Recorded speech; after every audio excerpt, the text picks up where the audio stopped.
Eh bien yo les fros, c'est Froliote et aujourd'hui on se retrouve pour une toute nouvelle vidéo, un nouveau concept sur la chaîne. Aujourd'hui on va tout simplement faire la critique d'un film. Alors avant que la vidéo on va dire commence, il y a un truc que je voulais vous dire, c'est que tout simplement il y aura une FAQ pour les 140 abonnés. Donc déjà merci à tous et si vous voulez poser une question pour les FAQ, vous allez dans les commentaires, hashtag FAQ et vous posez votre question. Et après je verrai s'il y a pas trop de questions, je les ferai toutes. Si on a un peu trop, j'en enlèverai 2 ou 3, donc si vous passez pas, désolé. Mais voilà, donc au moins participer, donc c'est juste en dessous, c'est dans les commentaires. Donc laissez un commentaire, hashtag FAQ. Donc aujourd'hui on va parler de Geostorm, donc un film un peu catastrophe réalisé par Dean Devlin avec Gerard Butler, Jim Sturgess et Ed Harris. Donc voilà, donc j'ai pris des notes sur mon téléphone pendant le film, donc si je regarde un peu là, désolé. Donc en gros ça raconte l'histoire d'une station, une station de satellite qui est dans l'espace et qui protège la population de catastrophes climatiques, on va dire. Sauf que un jour le système ne fonctionne plus correctement, donc soit c'est une défaillance du système, soit simplement c'est un complot, on va dire. Et du coup des catastrophes climatiques de plus en plus dérangeantes, on va dire, viennent s'abattre sur les pays, tous les pays du monde, et du coup il va falloir trouver un moyen de les arrêter tout simplement. Donc en gros c'est ça. Donc c'est un peu le film typique catastrophe avec certains clichés, mais ça ne fait pas de lui un mauvais film, puisque c'est quand même un bon film. De toute façon je vais vous faire un peu un résumé, on va dire. Donc c'est un peu dans la lignée de 2012, le jour d'après, je sais pas si vous connaissez. Et d'ailleurs le film s'inspire d'une création de Roland Emmerich, donc voilà. Je crois qu'il me semble que c'est le jour d'après, donc vous pouvez aller voir, c'est aussi un film catastrophe, si vous aimez bien ce genre de film, c'est fait pour vous.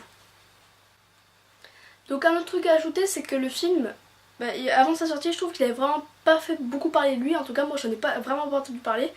J'ai même pas pu les bandes annonces et tout, donc voilà. Et donc juste un autre truc aussi, c'est désolé de faire le vlog un peu tardivement, donc à dimanche, puisqu'en fait je suis allée voir le film le jour de sa sortie, et j'étais pas chez moi, du coup j'avais pas le matériel, j'avais pas la caméra notamment. Donc du coup je tourne maintenant, mais bon, je pense pas que ce soit si dérangeant, je suis même pas sûre que vous vous y attendiez à cette critique, donc voilà. Donc comme je disais, j'avais pas du tout entendu parler de ce film, j'ai pas vu la bande-annonce ni rien, je sais pas si vous en avez entendu parler, en tout cas moi je trouve qu'il a pas fait beaucoup parler de lui. Donc voilà. Maintenant je vais vous dire mon avis sur le film avant de vous parler de ce qui va pas. Donc d'une, mon avis sur le film. Le film est plutôt bon. Dans ce qu'il est pour un film catastrophe, moi j'ai trouvé plutôt pas mal. Mais il y a certaines choses qui ne... Déjà il y a certains clichés, mais enfin ça c'est pas très dérangeant. Mais surtout il y a certaines choses qui ne vont pas, des trucs qui ne sont pas très logiques, on va dire. Et écoutez, je vais vous en citer quelques-uns. Petite parenthèse. Si tu n'as pas encore vu le film, je te conseille de sauter cette partie et d'aller directement au temps qui sera affiché, on va dire juste là, ici, là, voilà. Et puisque là, du coup, il y aura quelques spoilers, vu que je vais dire ce qui va pas, il y aura quelques spoilers, du coup, je te préviens tout de suite. Et si tu veux voir le film, il faudra que tu passes à, ici, là. Normalement, il y a marqué la durée. Du coup, tu verras, tu iras directement à la durée qui est marquée, et comme ça, tu pourras continuer de voir la critique sans être spoilé. Donc pour ce qui ne va pas, on commence direct par les négatifs. Donc d'une, c'est au niveau de... ce qui va pas, c'est ce qui est pas très logique en vrai, en fait. Donc d'une, c'est à Rio, il me semble. Il y a en fait une grande vague qui s'abat sur Rio. Enfin, une grande vague, pas trop, mais surtout la vague glace, et du coup toute la mer glace. Et pour que toute la mer glace, ça prend environ 15 000 ans, et là ça prend à peine 30 secondes. Donc tous les habitants s'enfuient et là, ils sont glacés après. Mais surtout le temps que ça prend pour glacer tout l'océan, je trouve. C'est un peu exagéré parce que 30 secondes comparé à 15 000 ans, c'est vrai que voilà. Ensuite, en deuxième, il y a un truc qui va pas trop, je sais plus dans quelle ville, je crois que c'est je sais plus exactement où c'est, mais en fait il y a un géant tsunami qui s'abat sur la ville. Donc il y a plein d'immeubles qui sont ravagés et tout. Et nous on suit des hommes d'affaires qui sont en haut d'une grande tour, qui en fait voient la vague qui s'abat et qui se disent bah, c'est bientôt pour nous. Ils voient tous les immeubles se faire submerger et tout. Et donc ça c'est un peu vers la fin du film. Et en fait ils vont réussir à détrôner la géotempête, donc la géostorm. Et du coup ils vont réussir à détrôner ça, donc l'eau va s'évaporer en fait. Mais je trouve ça un peu bizarre qu'elle s'évapore directement comme ça. Enfin, en fait, c'est rempli d'eau, il y a plein d'eau partout, ça submerge les immeubles. Alors 2 secondes, toute l'eau est partie, donc je trouve ça un peu bizarre que ça fasse directement comme ça, toute l'eau part. Mais après, c'est peut-être... voilà, c'est pour le film. Et en troisième et dernière chose qui ne va pas trop dans le film, c'est à la fin. Donc là, c'est vraiment le spoil, hein.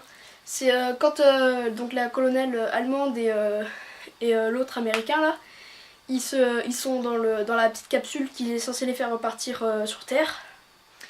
Et ils disent faut qu'on s'éloigne le plus de l'explosion, sinon on va pas s'en sortir en gros. Et donc ils sont dans la capsule, il y a l'explosion, donc normalement ils vont être morts vu ce qu'ils ont dit, parce qu'ils disent que c'est foutu sinon. Et ben non, ils repartent quand même vers la Terre sans avoir aucun dégât. Le vaisseau a à peine de dégâts. Bon, c'est sûr que s'il serait mort à la fin, ça aurait pas eu le même style, on va dire. Mais je trouve ça un peu exagéré de quand même les faire repartir, parce qu'ils revivent et tout. Enfin, ils revivent pas, mais ils arrivent à survivre, alors qu'ils l'ont bien dit avant que s'ils s'éloignaient pas énormément du truc, bah du coup ça allait les... Pardon, excuse-moi. Ça allait les tuer quoi. Mais non, ils réussissent à se sortir quand même, donc voilà, je trouve ça... Mais après, comme je l'ai marqué dans mes notes, c'est aussi pour que le film soit un peu impressionnant, soit spectaculaire, parce que si par exemple l'eau elle glace, elle prend 15 000 ans à glacer, tout le monde a le temps de s'enfuir partout. Donc sûr, ce serait vraiment pas spectaculaire. Pareil pour l'évaporation de l'eau, il y a des beaux effets calculés en 4K qui font l'eau s'évaporer. C'est sûr, c'est classe quand on le voit, mais bon, après c'est pas trop logique. Et à la fin, ils étaient obligés de faire revivre le personnage, hein, c'est sûr. Mais bon, c'est pas grave, ça gâche pas tout le film non plus. Et bah tout simplement ce qui va, bah en fait un peu de tout, sauf que ce que j'ai énuméré. Enfin pas un peu tout, mais la plupart du film se base sur un bon concept et reste assez agréable. Donc voilà, le reste du film prend bien un peu le sens, on va dire, prend bien son sens. Et bah écoutez, il n'y a pas grand chose à dire sur ça. Donc pour parler un peu des effets spéciaux, ils étaient super bien faits. Donc il me semble que c'était calculé en 4K. Donc la 4K c'est sûr que... Bah, après calculé en 2K ça aurait pas fait le même truc je pense. Mais c'est vrai que les effets spéciaux étaient assez beaux, c'était assez bien fait.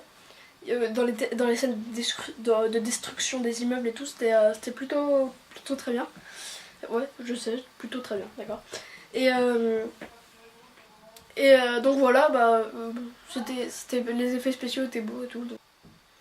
Donc là maintenant on va parler un peu de la caméra. Les travelling, si vous voyez ce que c'est un travelling, c'est par exemple on a la caméra là, on fait bouger comme sur des roulettes on va dire, des rails de caméra. Donc c'était c'était assez joli à voir. Et bah, l'image de la caméra c'est une image un peu pour les blockbusters américains, donc c'est une plutôt bonne image avec des belles couleurs et tout, donc là-dessus rien à dire.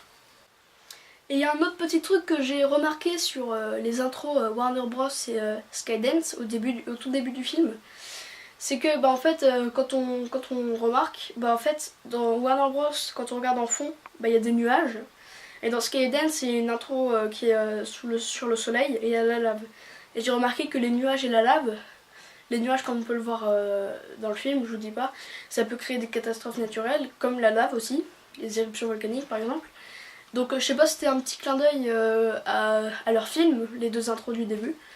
Mais en tout cas je trouvais ça assez sympa, donc reste à voir si c'était fait exprès ou pas. Mais je trouve ça un clin d'œil assez sympa. Mais bon. On va parler directement du rendu final. Donc le rendu final était assez cool. C'était bien fait malgré les petits détails qui vont pas trop. Et voilà, donc bah, franchement allez voir ce film. C'est pas le meilleur mais il est quand même assez bien. Donc franchement ça vaut le coup. Bah écoutez, c'était tout. Donc voilà, le film est plutôt cool, allez le voir. C'était tout pour cette vidéo. J'espère qu'elle vous aura plu. Si vous voulez plus de critiques de films, n'hésitez pas à me le dire dans les commentaires. Et surtout, bah, n'oubliez pas la FAQ. Hein. Et bah moi c'était Froliot, je vous dis ciao.